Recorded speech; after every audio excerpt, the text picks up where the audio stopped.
ആ, അമ്മ കരുനാഗപ്പള്ളിന്ന് രാവിലെ തന്നെ പുറപ്പെട്ടു. പിന്നെ അല്ലാതെ എന്റെ പിള്ളേർക്ക് എന്തെങ്കിലും വയ്യെന്ന് കേട്ടാ എനിക്ക് പിന്നെ എന്റെ വീട്ടിൽ അടങ്ങിയിരിക്കാൻ പറ്റുമോ? അമ്മയും വയ്യാതിരിക്കുക അല്ലേ? കൈയും കാലും അനക്കാൻ പറ്റാത്ത ആൾ ഇവിടെ വന്നിട്ട് എന്ത് ചെയ്യാന്? ഈ വീടിനൊരു മേൽനോട്ടം വേണ്ടേ വിജയ? വേറെ ആരാ അതിനുള്ളത്? മേൽനോട്ടത്തിന് ആരും ഇല്ലെങ്കിൽ ഒരു കുഴപ്പമില്ല. പിള്ളേരുടെ കാര്യം ശ്രദ്ധിക്കാൻ ആള് വേണ്ടത്. അവരെ കരുനാഗപ്പള്ളിക്ക് കൊണ്ടുവന്നാലൊന്ന് ഞങ്ങൾ ആദ്യം ആലോചിച്ചത്. അങ്ങോട്ട് കൊണ്ടുവന്നിട്ട് ഞാൻ എന്നാ ചെയ്യാനാ? അനുസരണമുള്ള പിള്ളേരാണെ പിന്നെ വേണ്ടില്ല. ഒരു നയത്തിനൊക്കെ ഇടപെട്ട് കഴിഞ്ഞാൽ പിള്ളേരെ അനുസരിക്കും. ഓ, എനിക്ക് അങ്ങനെ നയവും മയവും ഒന്നും അറിയത്തില്ല. ഉള്ള കാര്യം ഞാൻ ആരോടാണേലും വെട്ടി തുറന്നങ്ങ് പറയും. എന്റെ സ്വഭാവം അങ്ങനെ തന്നെ. അതുകൊണ്ടാ അമ്മ ഇങ്ങോട്ട് വന്നതുകൊണ്ട് പ്രത്യേകിച്ചൊരു പ്രയോജനമില്ലെന്ന് ഞാനങ്ങ് തുറന്നു പറഞ്ഞത്.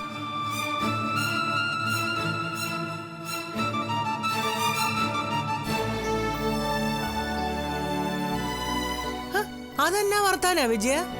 എന്റെ കൈക്കും കാലിനും ശകല ഇടങ്കേടുണ്ടെന്നല്ലേ ഉള്ളൂ. എന്ന് വെച്ചൊരു വീട്ടിലെ കാര്യങ്ങൾ നോക്കി നടത്താൻ എനിക്ക് അറിയരുതോ? അമ്മ ഇവിടെ എന്ത് കാര്യങ്ങളാണ് നടത്താൻ പോണേ? കുട്ടികളെ നോക്കാൻ പറ്റില്ല, അടുക്കള പണി ചെയ്യാൻ പറ്റില്ല, രത്നമ്മയെ ഒന്ന് താങ്ങി എണീപ്പിക്കാൻ പോലും പറ്റില്ല. ഇപ്പൊ ഈ വീടിന് ആവശ്യമുള്ള സംഗതികൾ ഇതൊക്കെയാ. ആ, അതൊക്കെ വേണ്ട പോലെ വേണ്ട സമയത്ത് പറഞ്ഞു ചെയ്യിക്കാൻ ഒരാള് വേണം. അതിനാ ഗൃഹഭരണമെന്ന് പറയുന്നത്. അമ്മയുടെ ഭരണമില്ലെങ്കിലും ഇതൊക്കെ എന്റെ ജാനുമോള് വേണ്ടതുപോലെ ചെയ്തോളൂ. അവളെ കൂടുതൽ ബുദ്ധിമുട്ടിക്കാതിരുന്നാ മതി. അവക്ക് എന്തറിയാം വിജയ? 5ാം പനിന്ന് അവള് കേട്ടിട്ടല്ലേ ഉള്ളൂ. അതിനൊക്കെ ചില പ്രത്യേക പാകവും പഥ്യവും ശുശ്രൂഷയും ഒക്കെ ഉണ്ട്. ഓരോന്നും ഞാൻ വഴിയേ പറഞ്ഞു തരാം. ആയിക്കോട്ടെ. അമ്മ ഇങ്ങോട്ട് വന്നത് തെറ്റായി പോയെന്നല്ല ഞാൻ പറഞ്ഞത്. വയ്യാത്തൊരാളെയും കൂടി ശുശ്രൂഷിക്കാനുള്ള ചുമതല ജാനിമോൾക്കുണ്ടാകരുത്. അതേ ഞാൻ പറഞ്ഞോളൂ. ഓ, ഒരു യാനിമോള്. ഞാൻ ആദ്യം രത്നമ്മയെ ഒന്ന് കാണട്ടെ.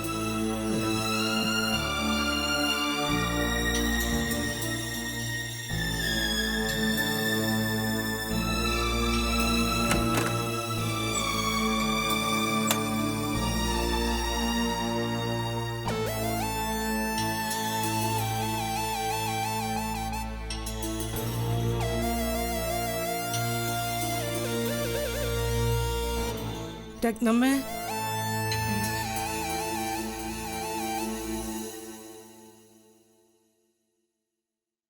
എന്റെ മോളെ, ഇത് 5ാം പനി തന്നെയാണോ? ഡോക്ടർ എന്നാ പറഞ്ഞു? Chicken pox. ഇപ്പൊ അങ്ങനെയല്ലേ പറയുന്നേ? ഓ, എന്നാലും ഇതിത്തിരി കടുപ്പമാണല്ലോ രത്നമ്മേ. ഒരുമാതിരി വസൂരി പോലെയല്ലേ കുമിളിച്ചു പൊന്തി നിൽക്കുന്നത്. അമ്മ പറഞ്ഞു പേടിപ്പിക്കുക കൂടി ചെയ്യാതെ. നീ പേടിക്കൊന്നും വേണ്ട. ഇതിനെ ചില നാട്ടുമരുന്നൊക്കെ ഉണ്ട്. അതൊന്നും വേണ്ട. ഡോക്ടർ ഗുളിക തന്നിട്ടുണ്ട്. ഇംഗ്ലീഷ് മരുന്ന് കൊണ്ടൊന്നും ഒരു കാര്യമില്ല രത്നമ്മേ.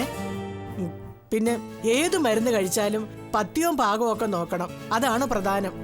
ഭക്ഷണമൊന്നും കഴിക്കാനേ തോന്നില്ലമ്മേ. പിന്നെ എന്ത് പഥ്യം നോക്കാനാ?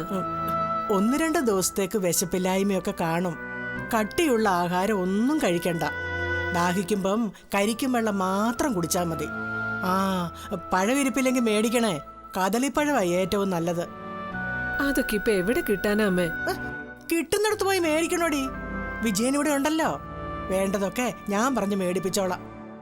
എന്തൊക്കെ ചെയ്താലും കുറെ ദിവസത്തേക്ക് ഈ വേദനയും കഷ്ടപ്പാടും ഒക്കെ അനുഭവിക്കണ്ടേ? ആ, കുറഞ്ഞതേ 2 ആഴ്ചയെങ്കിലും ഒരേ കിടപ്പ് കിടക്കണം. ഡോക്ടറും ഇതാ പറഞ്ഞത്. അതെ, ഇംഗ്ലീഷ് ഡോക്ടർമാർക്ക് അറിയാൻ വയ്യാത്ത ചില പൊടിക്കൈകളൊക്കെ ഉണ്ട്. കിടക്കയുടെ മുകളിലെ വേപ്പല വിരിച്ചിട്ടിട്ട് അതിന്റെ മുകളിൽ വേണം കിടക്കാൻ. അമ്മേ, ആര്യവേപ്പൊക്കെ നാട്ടിൻപുറത്തെ കാണൂ. ഈ ടൗണിൽ ആരാ അതൊക്കെ നട്ടു വളർത്തുന്നേ? അന്വേഷിച്ച കിട്ടാത്ത മരുന്നുണ്ടോ രത്നമ്മേ? ഏതെങ്കിലും വീട്ടുമുറ്റത്ത് കാണാതിരിക്കില്ല. ജാനിയുണ്ടല്ലോ ഇവിടെ, അവളെ പറഞ്ഞു വിടണം. പിന്നെ അത് മതി. ജാനിയെ വീട് തണ്ടാ വിട്ടോന്നും പറഞ്ഞ് വിജയേട്ടന് ബഹളം ഉണ്ടാക്കാൻ.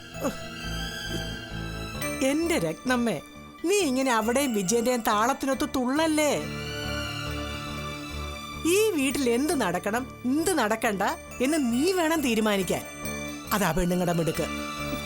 ഇവിടെ കിടന്നോണ്ട് ഞാൻ എന്ത് മിടുക്ക് കാണിക്കാനാ? ജയിലിൽ അടച്ചതുപോലെ ആയില്ലേ എന്റെ അവസ്ഥ. നിന്റെ വായി നാക്കുണ്ടല്ലോ ഇല്ലേ? അത് മതി എല്ലാരെയും വരച്ച വരെ നിർത്താൻ.